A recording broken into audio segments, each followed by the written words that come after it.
Hi guys, welcome back to Time to Taste. I'm Lara Poppy, and this is my co-host Dylan Bat. We're Sorry. We're so happy to welcome you in this outdoor garden in front of my house after a week of being closed in at Pelexpo for Watches and Wonders. I'm like so glad for fresh air at this point, honestly. And spring has really met us in the most lovely way possible. No, it's incredible, and your house is beautiful. The garden is incredible. Your mom is an incredible lady that has really helped us put all of this together. So thank you to her. Let's just say that she went through COVID. She went from collecting shoes to collecting plants really, really fast. So she's turned herself into a beautiful gardener. And she's walking towards us with a little flower. So, Mom, do you want to make a short appearance? Like, hello. So it's been a really intense week, and I think we'll just do like a little bit of a recap as to what we thought was our favorite watches and the best experiences, and perhaps spill some industry gossip. The most interesting conversations do happen to be the ones that we have in the hallway.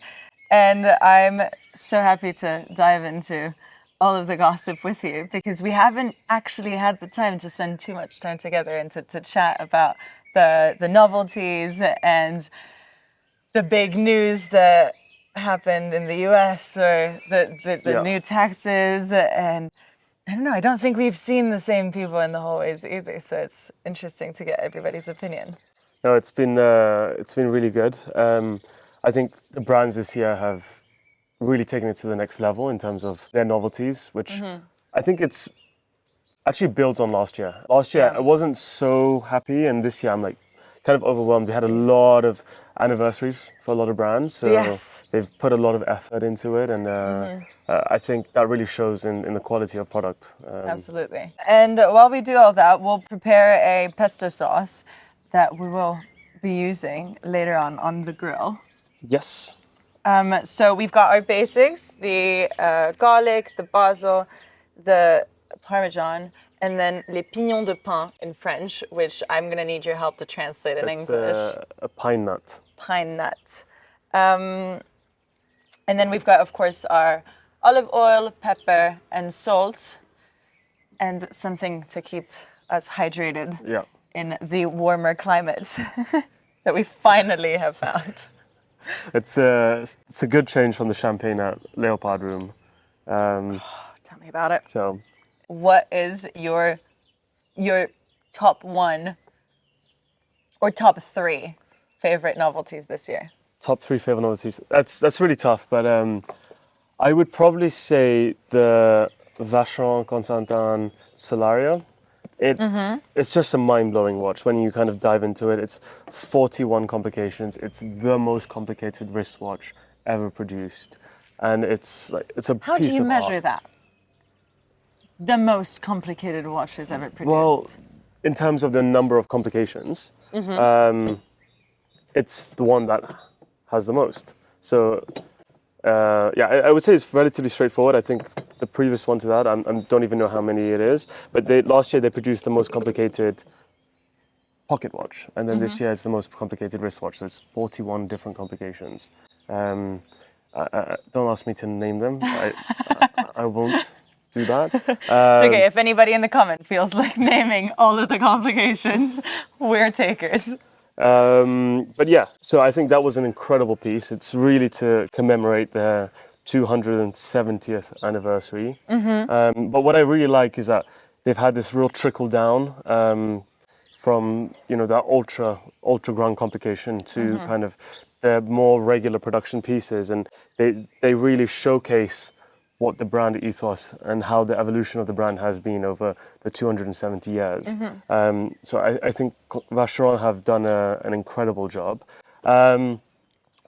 What else that really stands out to me? Of course, the Bulgari Octofinissimo, the Ultra, the new Tourbillon. Every year a flatter watch. Thinner watch. Flatter. I refuse to call it thinner. I think it's much better to call it flatter. It's really cool that they, won back that title after Piaget kind of stepped up the podium last year.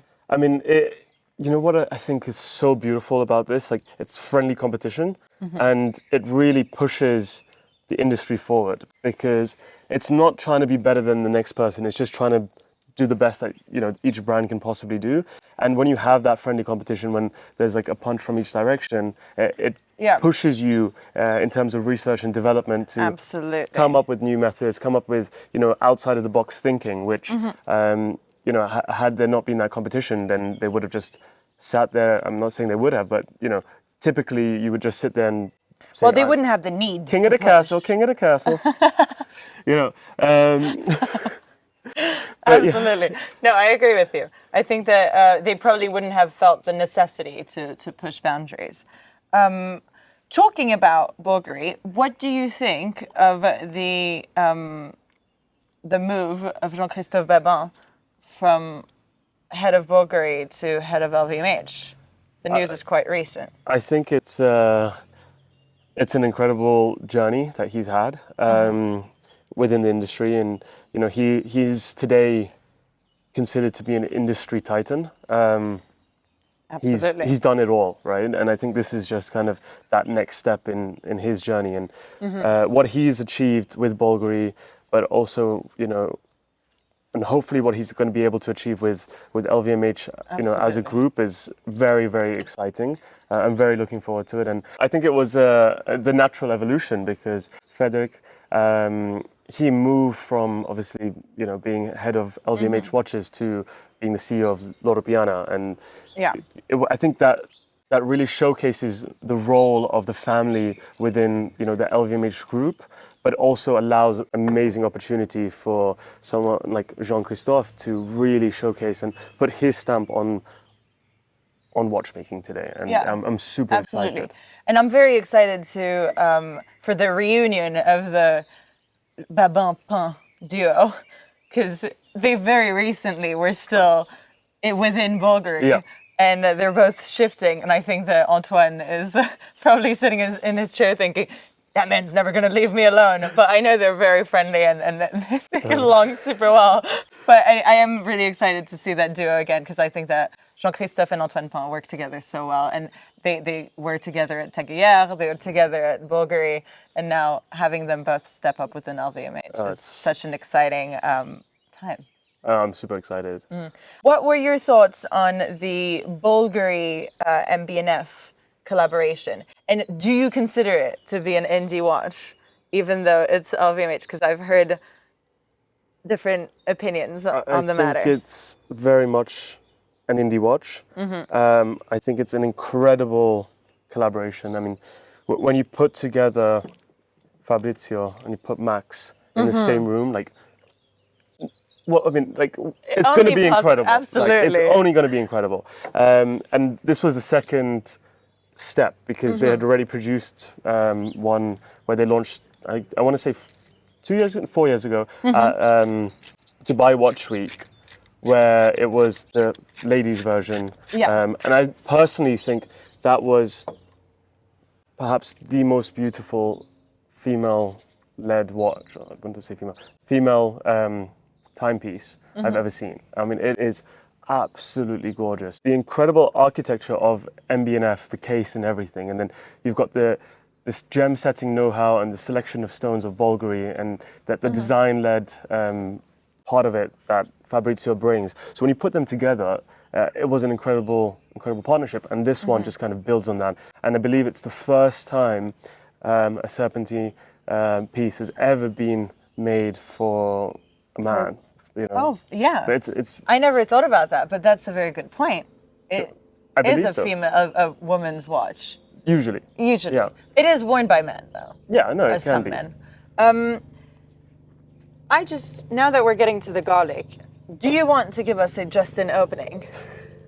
Because if you've seen our first episode, you'll know that Justin has a very unique way of opening the garlic. I do not have his biceps, so I'm not even going to attempt. So do you want to show us the proper way of doing it? I'm just going to go through the garlic with a knife.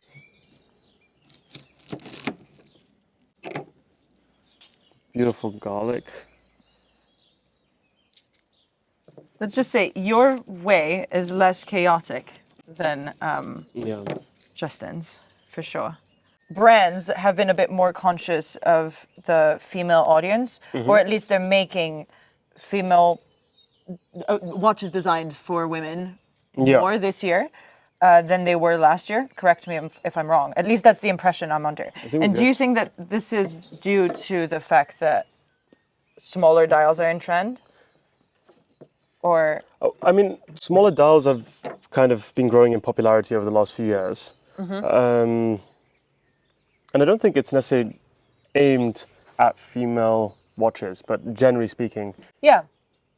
But given that there's a trend for or that collectors are starting to like smaller dials more and more, and we're getting out of the trend of the massive watch on your wrist, I feel like brands are more comfortable offering unisex Oh, no, or for sure. female-ish watches. I guess the real distinction, if the brand then positions it as a female watch, is kind of how small it gets. I think like a 23 millimeter is perhaps Yeah. more laid at females. That's not to say that men can't wear it. I mean, Absolutely, I think yeah. that kind of putting a watch in a box, whether it's male or female, is very much it's fading out.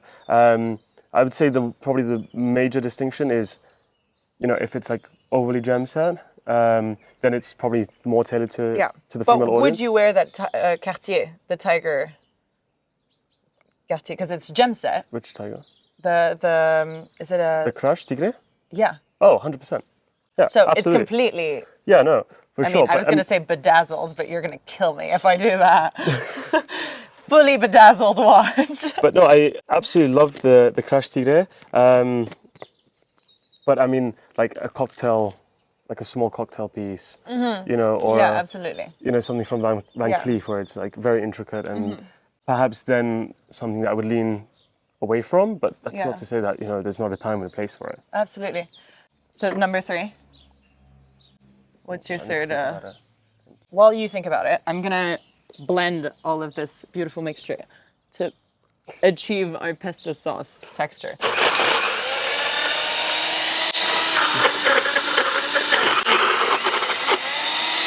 We need up more olive oil.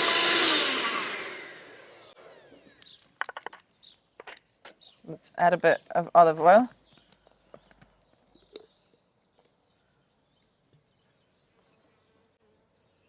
And a bit more basil, I would say. Do you know what your third favorite is? Um, And are they ranked? Like, do you like the first one better than the? no, they don't. I would say the Vacheron is like an exceptional piece. Not to say that the Bulgaris have any less, because I mean it's just technically different. It's hard to compare, yeah. Yeah, it's not a comparison. Controversial opinion. I really like the Landweller.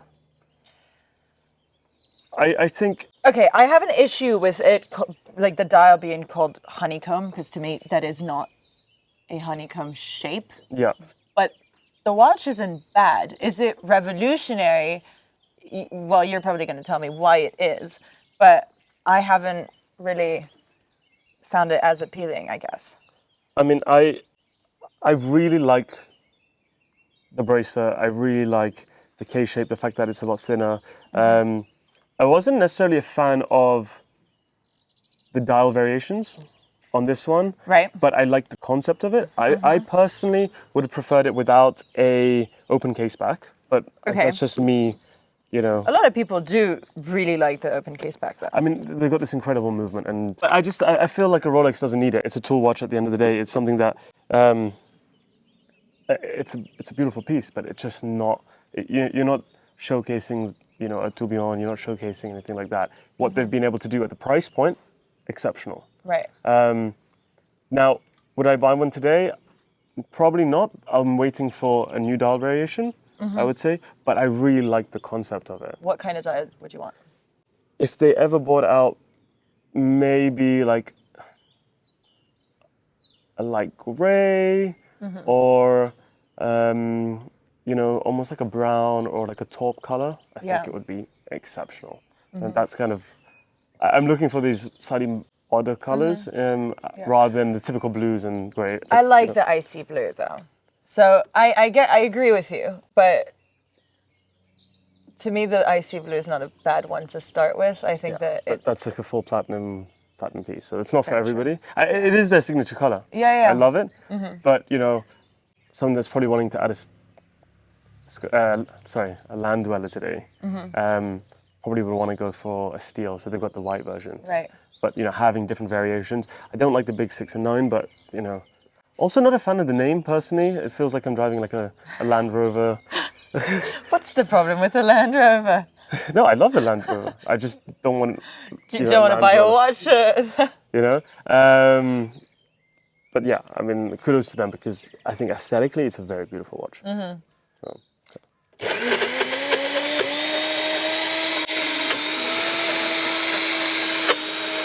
Yeah? Yeah. Okay, cool. I'm gonna grab the spatula and our récipient. What a beautiful pesto. Yeah. Let's get right in there.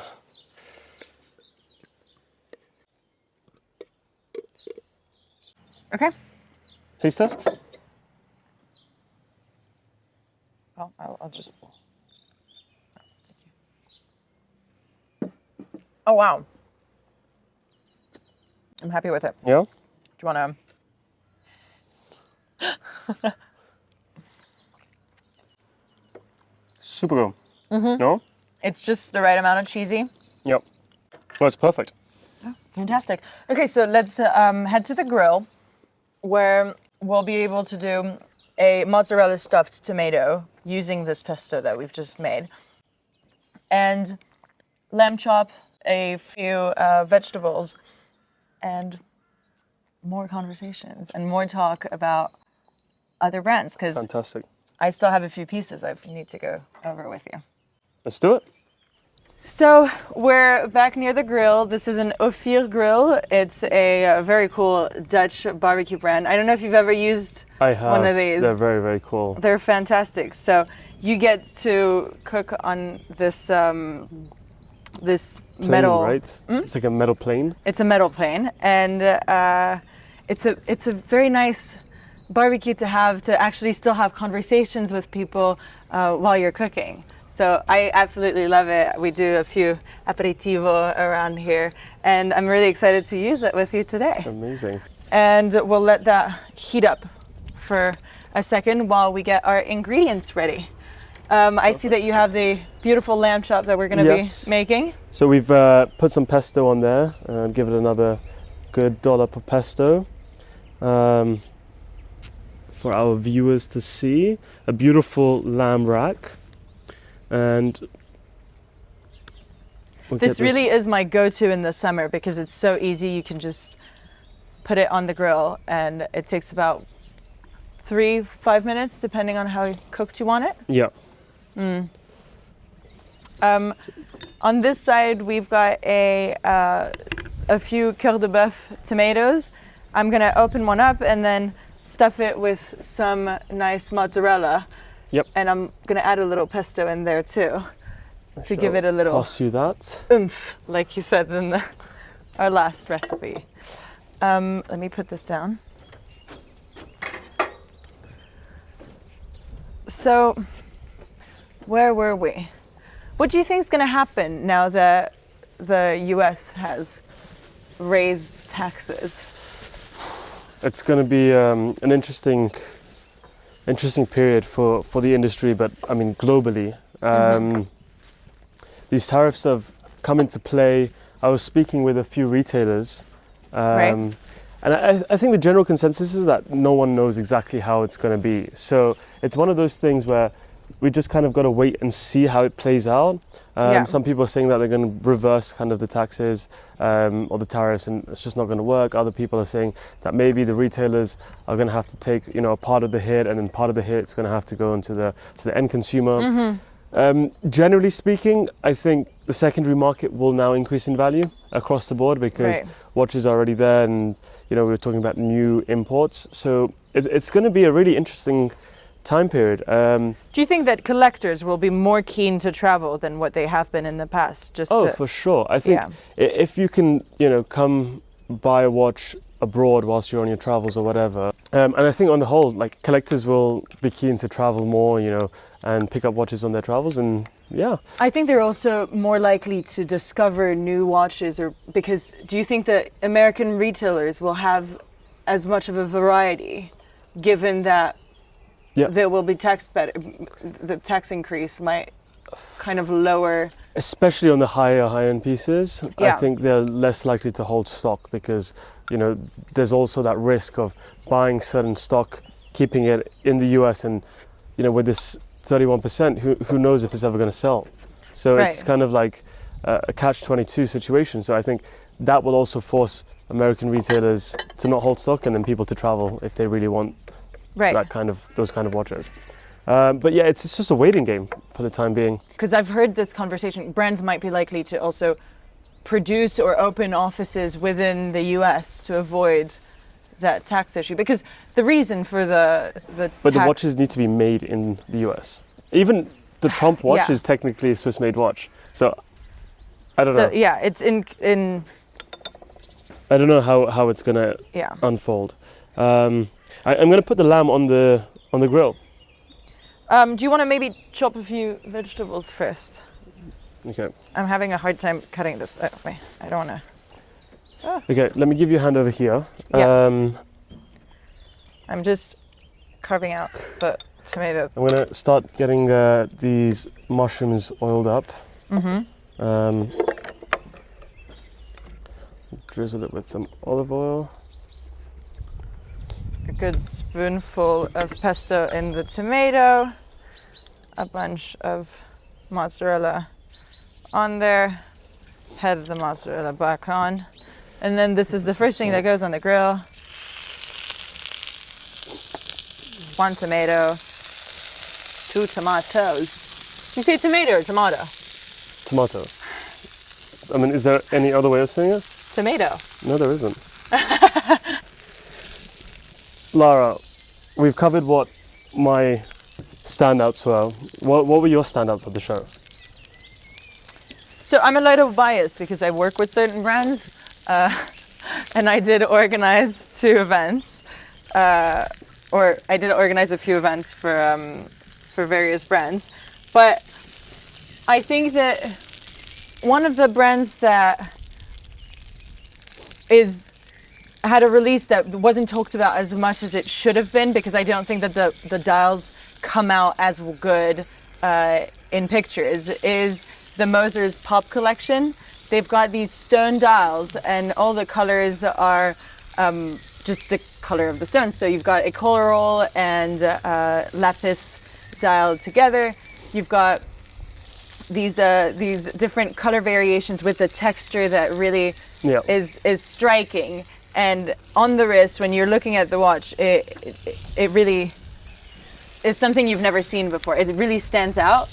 Whereas as soon as you take your camera out, a lot of people thought it was a lacquered dial. Yeah. So I really invite people to go and see them in person.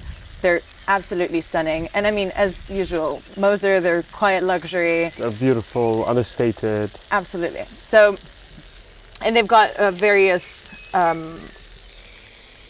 styles. So you've got the tourbillon, and you've got a more simple shape. So you can, oh my God, this is a terrible way. Like forget everything I say technical. And then the other watch that I really liked was the 4-axis that Jacob & Co. released. So they weren't at Palexpo, they're at the Four Seasons, and they've got the whole first floor. And they released 3 new products. A Lalique Bugatti and Jacob & Co. collaboration. Wow. And the idea that they managed to get all these 3 big brands with strong brand identities to collaborate is absolutely mind-blowing to me. And then they also have a new world timer. I believe it's called The World Is Yours. And it's a stunning piece. I mean, as Jacob & Co., it's striking. It's blue and gold, and you really can't wear it without having it noticed. Yeah. And then they have a 4-axis, which I understand is a one of a kind. I believe that no one has ever done a 4-axis before, so it was quite a striking novelty to discover. And I think they're also celebrating an anniversary, or they're doing a retrospective on the Astronomia. So they have quite a large range of astronomias available to go see. And I didn't really understand how many watches Jacob had actually developed over the years. Yeah. So I believe this was the 10th anniversary. Wow. Yeah. And of course, I mean, I love their team, so it's always a pleasure to spend some time with them. They're just so much fun. There's like so high energy. Absolutely. So no, they're really great people. I'm throwing some red bell pepper, roughly chopped, on the grill. Did you get a chance to go visit some of the Time to Watches brands, or a few brands in the different hotels? I know that Beau Rivage is very busy. I spent some time with my good friends at Lepe, and they actually produced an incredible cuckoo clock. So it's like they bought the idea of, the old cuckoo clocks and completely transformed it into almost a cartoon-like interpretation of it, where they had like a rocket that was shooting, and the bird comes out of it, and then you can either have like a variety of different figurines, and it was one of the most complicated clocks they've ever produced, because you can like strike it on demand, but you can also let it like ring and chime for certain times of the day. And it was really cool because it was super light-hearted. You can have like monkeys there, so it's like hear no evil, see no evil, do no evil, speak no evil. So it was like such a cool kind of thought process that goes into it, and I love them. And then again, our good friend Mo Copoletta and Gaga Laboratorio, they had some great pieces. I believe the embargo lifts in end of May. Yes, so I've seen some really cool things that are coming, but I mean, we can't really speak about it just yet. But we will at some point. Eventually. Vanguard, they were really cool. Vanguard stuff, I think, is just so cool. It's like such a really cool interpretation of like interacting with the watch with the joystick. So they're doing great stuff. And then, of course, at the Ritz, De Bethune with their new novelties. They continue to innovate and really push boundaries there. So, no, I'm just really excited to see kind of how, the feedback from collectors of this year was that they loved the watches. I mean, overall, I thought last year was a bit flat. Everyone spoke about Cartier. This year, Cartier also came out with the Tanka Guichet, which was long awaited, and the execution was just phenomenal. I mean, you know how much of a fan of Cartier I am. Of course. And whatever they do, they know that it's going to be a success, and this was absolutely no different. So it's overall, I think it was a really, really good fair, and some great products. So. Let me just grab some plates because we forgot to get those.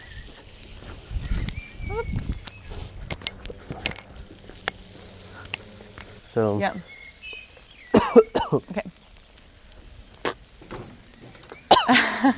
Yes, so you can smoke your friends as well. You can cook your meat and smoke your friends. Smoke your friends, absolutely. Yeah. So, what do you think is going to come out, or what trends are kind of are you seeing come out, leave, stay? Which ones are here to stay? Which ones are here to go? So I would say the one that's kind of really grown over the last few years. You've got smaller watches. I mean, that's definitely been kind of what we've seen that. Yeah. This year we're seeing a lot of guichet. So digital. What does guichet translate to? I can't help. Okay. Sorry. So, guichet is a digital way of, almost telling time. And I think we've seen that with the Tonko Guichet, but many other brands are exploring that. And something that I've seen that is now really in like full flow is stone dials. I mean, Rolex have been doing them for a while, Cartier have been doing them for a while, and now bringing them back in again. And we've seen smaller brands like Denison, being able to produce stone dials. Right. Really, really cool. And I think we're going to see some really cool stone dials in the future, not too long, more into the future. So you've thrown this on. Yeah. How can you tell How can I tell whether what? it's done or not? You can touch it and you feel it. You see kind of like, we're going to aim for like a medium rare. Yeah, absolutely. Yeah, it's the only way. Yeah, so we just let this cook. Actually, that side of the grill is slightly hotter, so I've moved some coals around just to heat this up a little bit more. But yeah, I'm looking forward to seeing more stone dials. I'm a massive fan. Rolex bought their meteorite dials back in the Daytona. Do you have a favorite stone? Do I have a favorite stone? I really love, I wouldn't say I have a favorite stone. So malachite, lapis, but I also love... Love lapis. It's beautiful. Strip them up. These look so good. Melted cheese. I'm Swiss. What can I say? Yeah. It's my favorite thing. Stunning. Okay. These mushrooms are looking real good. So we'll take them off in about a minute or so. And It's giving David Beckham barbecuing. If you have the ref, you'll know that he is very attentive to the mushroom cooking. Did you see anybody? Did you watch Spot during the fair? Because I know so many of our friends were there. Of course, Mo, Justin, Tom, but some friends that we haven't had on the show yet are also were also rooming around in Palexpo, in Beau Rivage, at Hotel des Bergues, and at the Ritz. So, any one of a kind piece that you were able to spot? so what I would say is that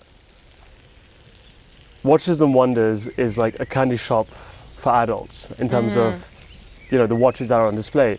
But also, it's just a complete melting pot. So if somebody's never gone to Watches and Wonders, you'll walk through and you'll see your watch idols, the Aro Montanari. Yeah. You'll see like Nick Falks walking through, and you're always going to spot something just like incredible on their wrist during the show, because people are there to do their projects with brands, but also to share their love and passions for watches. So things that you may have never seen before, it just appear in the wild. Right.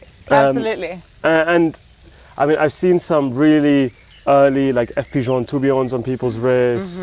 I saw an incredible ruthenium dial resonance, a piece unique de Bethune, things like that. Yeah. And some incredibly rare special Rolexes, some vintage pieces, some modern, that people are just wearing out, casually. Yeah. And like a piece that I hadn't seen, pieces that I haven't seen in the past, just like appear. And I think that's just as a watch lover, it just gets me so excited. Stunning. Yeah. Yeah.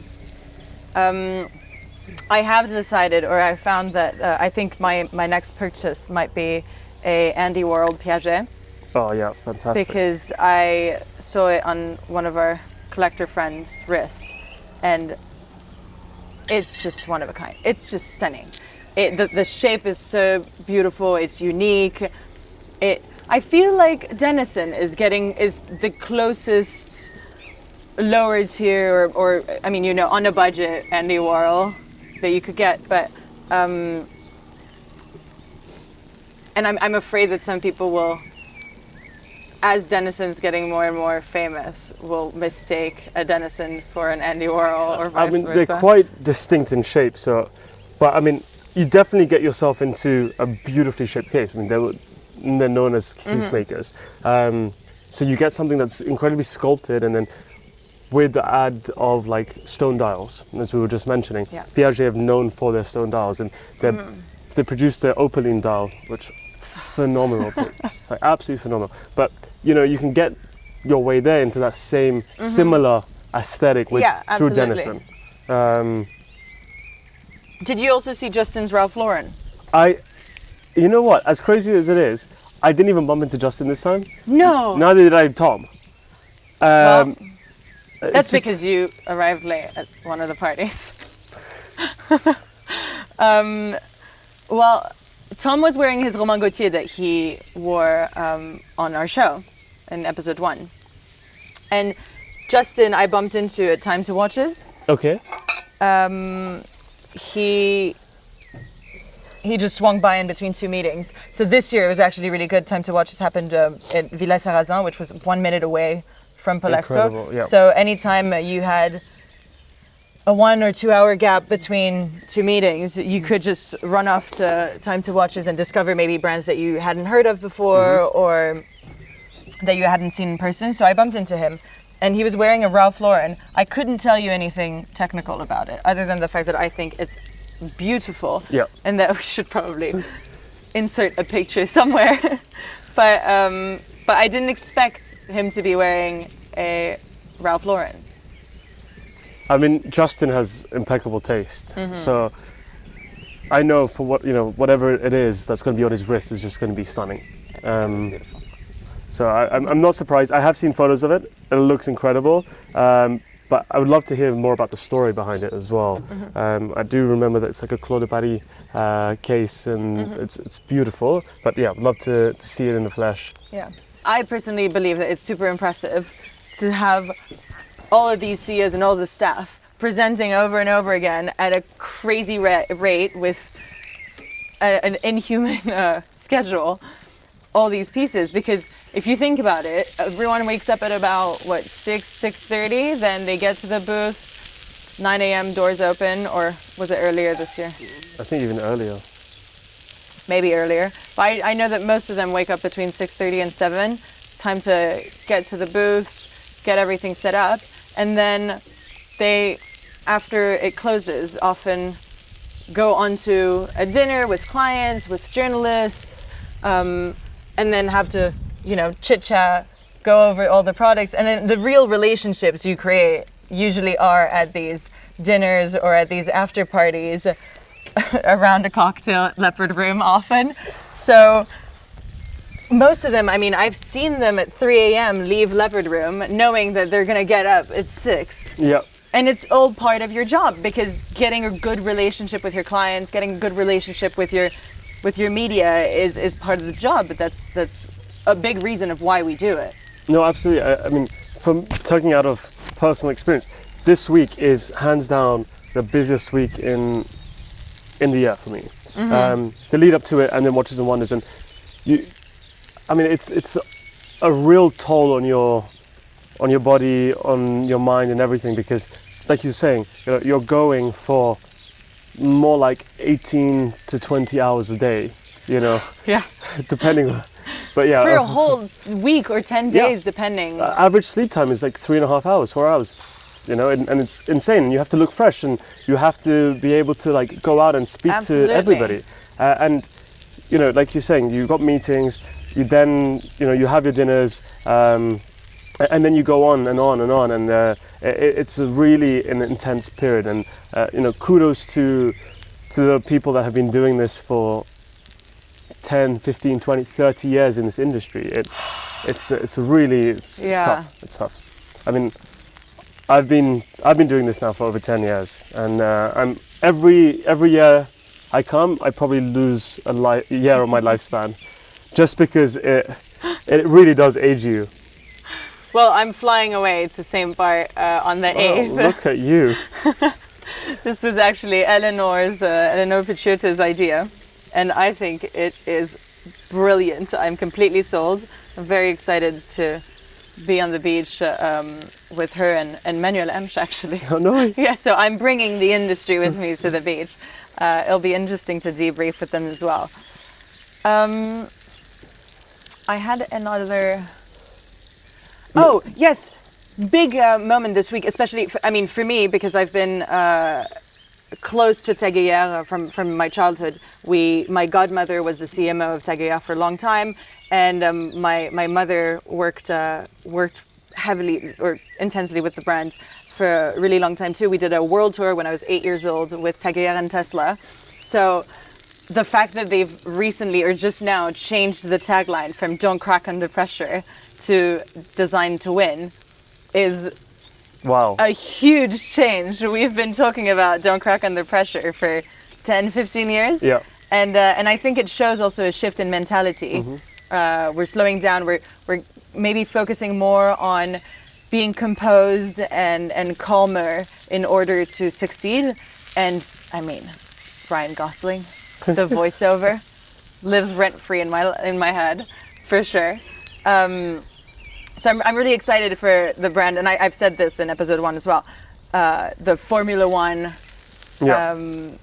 I mean, Taguer really stepping in 100% within Formula One, with Rolex stepping out of the races or their sponsorship.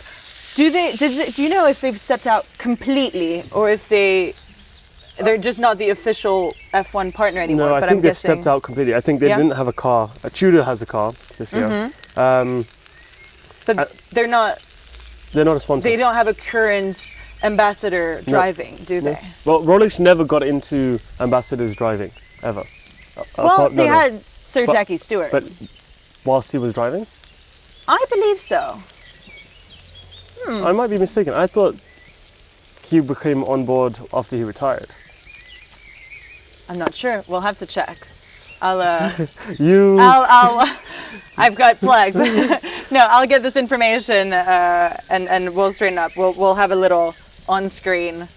Let's not. Okay, who is your all-time favorite watch ambassador? Ooh, very good question.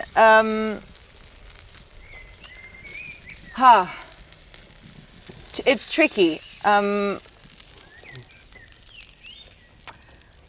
I think that, well, again, I was really close to Taguer, and I was really close to that story, so I know them really well, and they've been very, I mean, a Taguer ambassador is by nature an athletic person or a very beautiful person. So we've had, of course, DiCaprio, Chris Hemsworth, but I did actually work on a photo shoot. This was one of my first gigs, a photo shoot with Henrik Lundqvist, the king, on the ice in Central Park in New York in 2016, 2017. So because of the personal experience, I think that he would have been, in my eyes, the best ambassador for a brand, just because he's got such a great reputation in New York, and it fit the brand so well, and he was very, very kind. Yeah. I mean, the Rolex ambassadors, you know, they're ambassadors for life. Yeah. And so they're really invested. Roger Federer is a really good, That's it. I mean, is a great example. Like if you're gonna leak a watch, you might as well let Rolex leak the land dweller on Federer's wrist. Absolutely. I mean, like that guy can do nothing wrong. Absolutely. And then, you know, there's some brands don't have official ambassadors, but more like partnerships. Yeah. I think that Rihanna's doing a great job for Jacob & Co.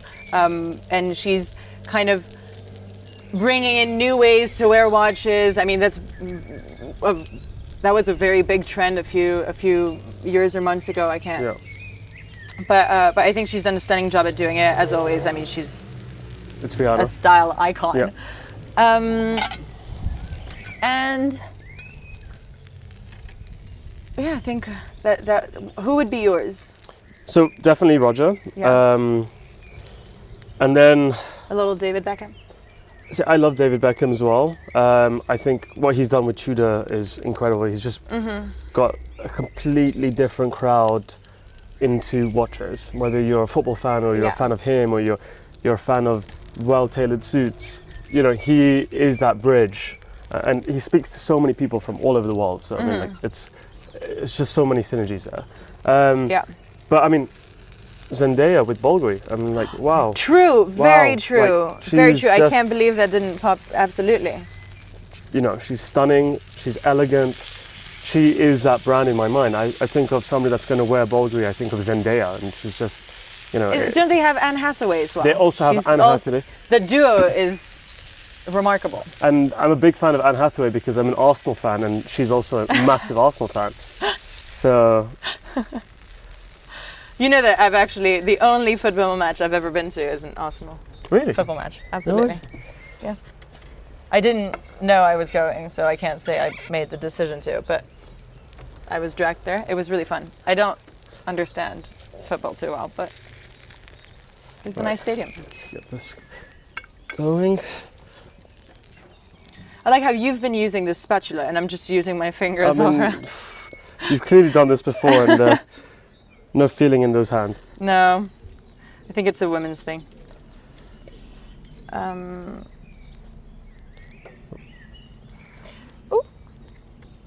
sorry. Do you have is there someone that you'd like to see as an ambassador for a brand? What celebrity would you match with a brand of your choice? Or De Bethune, for example. Debutune celebrity? have what celebrity would I like? Would you match with De Bethune? Like, who would you love to see as a De Bethune ambassador? Let's let this rest. I'll put some more pesto on top. For Debutune as an ambassador, I mean, they're so avant-garde.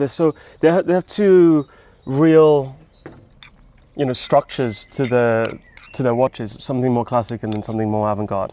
And I haven't actually thought about it, to be honest. Well, Mark Zuckerberg's doing a pretty good job. Listen, what he's done, I think we're good. Yep. I think where he's taken his collection in like the shortest period of time is just insane. I mean, he obviously has somebody that's like explaining to him, what he should and how he should build his collection. But your Mark Zuckerberg, you can just go in right at the top. Like let's just not play around, right? And this guy has gone grail after grail, right? And I think it's such a insane route to achieving all those things. So I mean, the next thing for him is vintage. It's super rare, off catalog pieces and piece uniques, and then absolutely. Do you think he's gonna do any one of a kind collab? I mean, not a collaboration, but a pièce unique. Oh, for sure. I mean, what he's done. I mean, he's completed the independence in the space of 2 months. So it's about getting those really ultra rare pieces and then piece uniques and stuff like that. Let's dig in and speak about the highlights of the show. With pleasure. Yeah. So personally, one of my favorite nights is always the Uurwerk night. And I don't know if you were already in Geneva when that happened, but it was on Sunday evening, and this is kind of like when you get to see people for the first time. Had you landed in Geneva already? I got in late Sunday evening, so I actually missed the Uurwerk party, and I heard it was great, and so I was really upset that I wasn't able to be there. It was really fun, but I feel like, so no matter who the brand throws, no matter what brand throws the very first party of the week, that's stunning.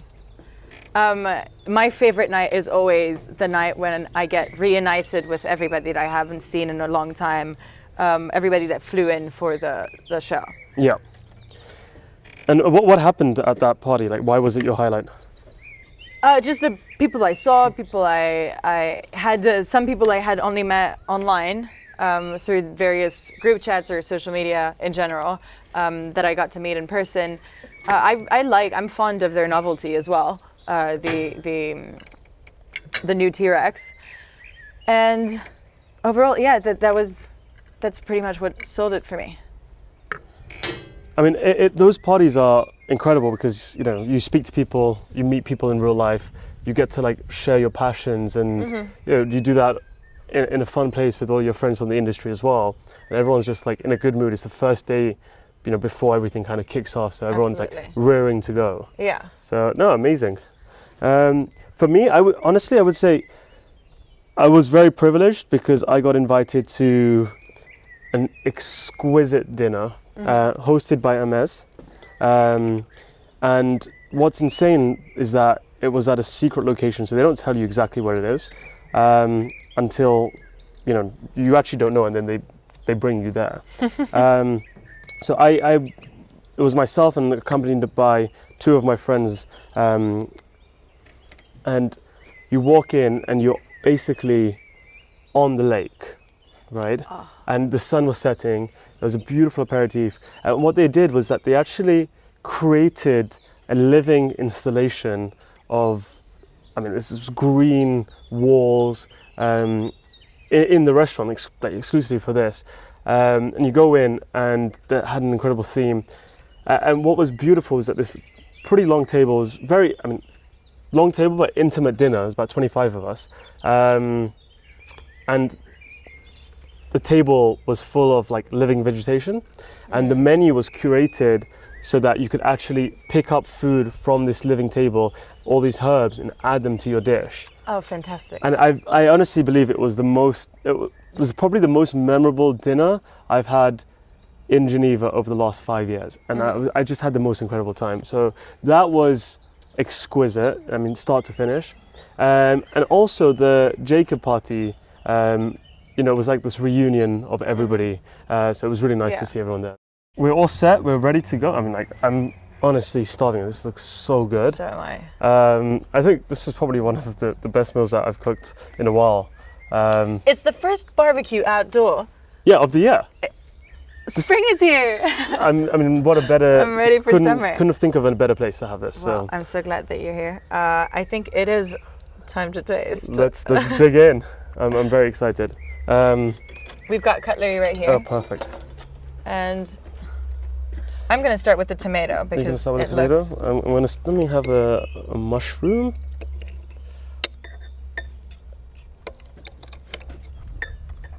Oh my god.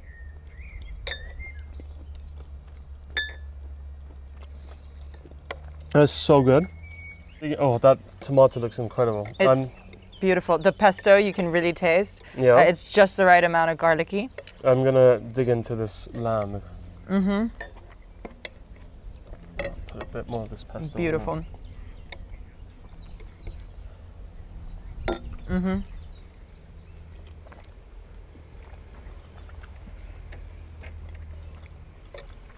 That's good.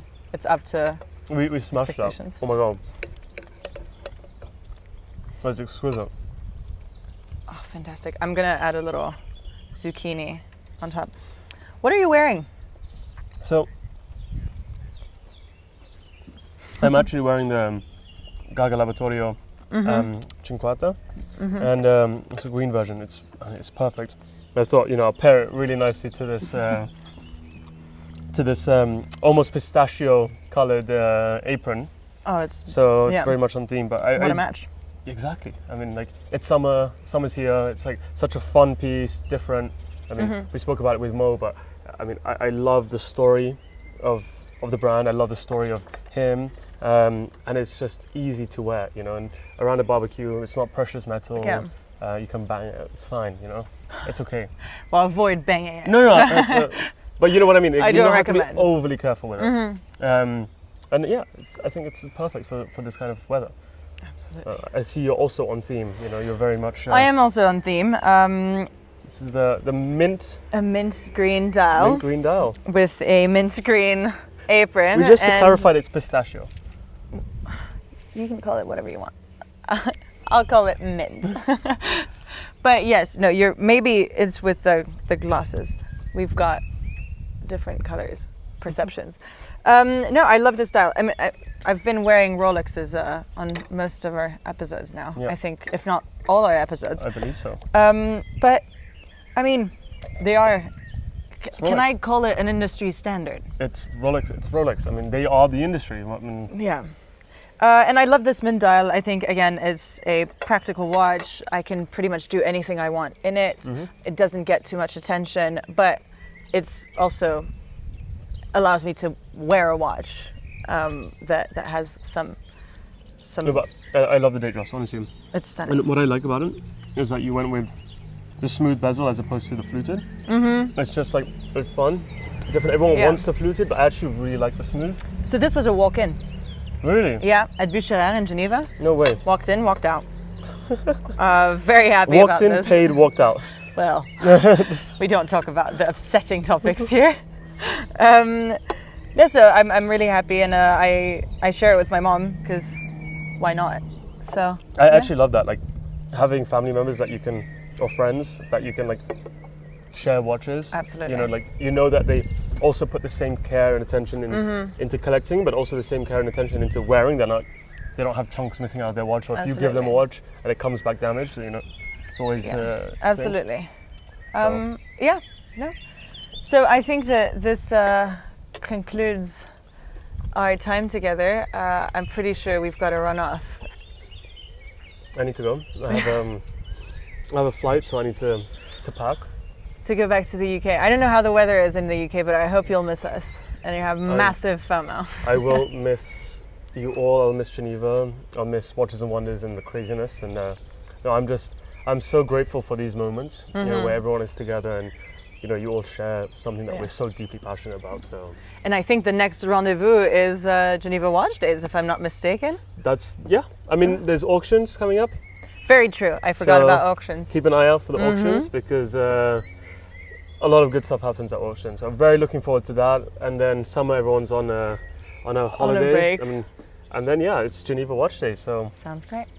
Great. Well, we look forward to seeing you in the next episode. And time to taste. And take care, guys. Bye.